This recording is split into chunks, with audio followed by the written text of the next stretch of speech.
রাতে যে স্বপ্ন দেখলেই বুঝবেন বিপদ আসবেই, আপনার জীবনে বিপদ চলে আসতে পারে। মনে রাখবেন, রাতে যে স্বপ্নগুলো দেখা হয় তার একটি প্রভাব মানুষের উপরে পড়তে পারে। অবশ্যই আমাদেরকে এই বিষয়টি স্মরণ রাখতে হবে। অনেকে স্বপ্নকে বিশ্বাস করতে চায় না। মনে রাখবেন, স্বপ্ন হচ্ছে নবুয়তের 46 ভাগের 1 ভাগ। এই স্বপ্ন হচ্ছে 3 প্রকার। একটা হচ্ছে ভালো স্বপ্ন, যেটা আল্লাহর পক্ষ থেকে আসে। আরেকটি হচ্ছে খারাপ স্বপ্ন, যেটা শয়তানের পক্ষ থেকে আসে। আরেকটি হচ্ছে ইচ্ছা স্বপ্ন, অর্থাৎ আপনি সারাদিন যেটা কল্পনা করছেন, যেটা ইচ্ছা করছেন, সেই স্বপ্নই আপনি দেখছেন। এই স্বপ্ন হচ্ছে 3 প্রকার। অবশ্যই মনে রাখবেন, রাতে যেই স্বপ্নগুলো দেখবেন সেগুলোর একটি প্রভাব কিন্তু আপনার উপর পড়তে পারে। কেননা বিশেষ করে শেষ রাতে যে স্বপ্নগুলো আপনি দেখবেন এবং সেগুলো যদি আপনার মনে থাকে কি স্বপ্ন আপনি দেখেছেন, তার একটি অর্থ থাকতে পারে। এজন্য অবশ্যই আমরা এই বিষয়টি স্মরণ রাখব। কোন স্বপ্ন দেখলে বুঝবেন যে আপনার উপরে বিপদ আসতে পারে, আমরা অবশ্যই স্মরণ রাখব কোন স্বপ্ন দেখলে বিপদ আসবে। মুহাম্মদ ইবনে সিরিন রহমতুল্লাহ আলাইহি, উনি ওনার যুগের শ্রেষ্ঠ স্বপ্নের ব্যাখ্যাদাতা ছিলেন। শুধু তাই নয়, হজরত ইউসুফ আলাইহিস সালাতু ওয়াস সালাম, উনিও ওনার যুগের শ্রেষ্ঠ স্বপ্নের ব্যাখ্যাদাতা ছিলেন। উনি সবচেয়ে বড় ব্যাখ্যাদাতা ছিলেন স্বপ্নের। এই ইতিহাস আমরা অনেকেই জানি। আবু বকর সিদ্দিক রাদিয়াল্লাহু তাআলা আনহু স্বপ্নের ব্যাখ্যা দিতে জানতেন। এজন্য এই স্বপ্ন যেটা হয়ে থাকে এর প্রভাবও কিন্তু মানুষের উপর পড়ে থাকে।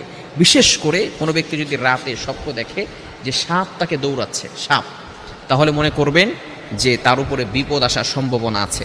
সাপ আপনাকে ধাওয়া করছে, এটা যদি আপনি স্বপ্ন দেখেন তাহলে মনে করবেন বিপদ আসতে পারে। শত্রুদের পক্ষ থেকে আপনার উপরে বিপদ আসতে পারে, দুশমন আপনাকে অ্যাটাক করতে পারে। বিভিন্ন দুশমন আমাদের মাঝে রয়েছে, আল্লাহ পাক রব্বুল আলামিন এটার মাধ্যমে ইঙ্গিত করে দেয়।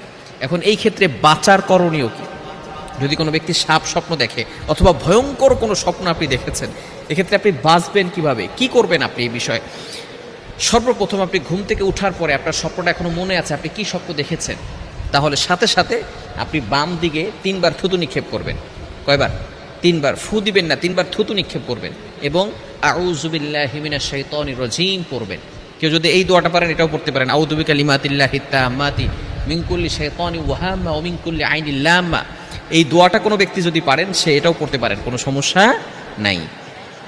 এবং 3য় নাম্বার হচ্ছে, এই স্বপ্নের কথা কাউকে বলবেন না। যে ব্যাখ্যা জানে এবং যে সঠিকভাবে জ্ঞান অর্জন করেছে স্বপ্ন সম্পর্কে, ভালো আলেম, নেককার বান্দা, এমন মানুষের সাথে স্বপ্ন শেয়ার করবেন যিনি সুন্দর ব্যাখ্যা করতে পারেন। এজন্য বুঝে সুঝে স্বপ্নের কথা বলবেন। কেননা যদি অন্য কারো কাছে আপনি স্বপ্নের কথা বলেন এবং সেই ব্যক্তি যেই ব্যাখ্যা করবে সেই ব্যাখ্যাটা কিন্তু আপনার জীবনে ঘটে যেতে পারে। এজন্য অবশ্যই স্বপ্নের ব্যাখ্যা ভালো কাউকে বলতে হবে। আপনার মায়ের কাছে বলবেন, অথবা ভালো আলেম যাকে আপনি পছন্দ করেন, যিনি ভালো আলেম, সব বিষয়ে জানেন, এমন আলেমের সাথে আপনি পরামর্শ করবেন। এজন্য এবং 2 রাকাত নফল নামাজ পড়বেন। একেবারে ভয়ঙ্কর স্বপ্ন দেখলে, আপনি সাপ স্বপ্ন দেখেছেন, 2 রাকাত নফল নামাজ পড়ে আল্লাহর কাছে দোয়া করেন, আল্লাহ বিপদ আপদ থেকে আমাকে বাঁচাও, আমাকে হালালভাবে চলার তৌফিক দাও, সকল প্রকার দুশমনের দুশমনি থেকে আমাকে হেফাজত করো। এই দোয়াগুলো আল্লাহ তাআলার কাছে করলে আল্লাহ পাক রব্বুল আলামিন এই স্বপ্নের প্রভাব আর আপনার উপরে ফেলবেন না। আল্লাহ পাক রব্বুল আলামিন প্রটেক্ট ফ্রম অল অ্যাক্সিডেন্ট, সকল বিপদ আপদ থেকে আপনাকে হেফাজত করবেন।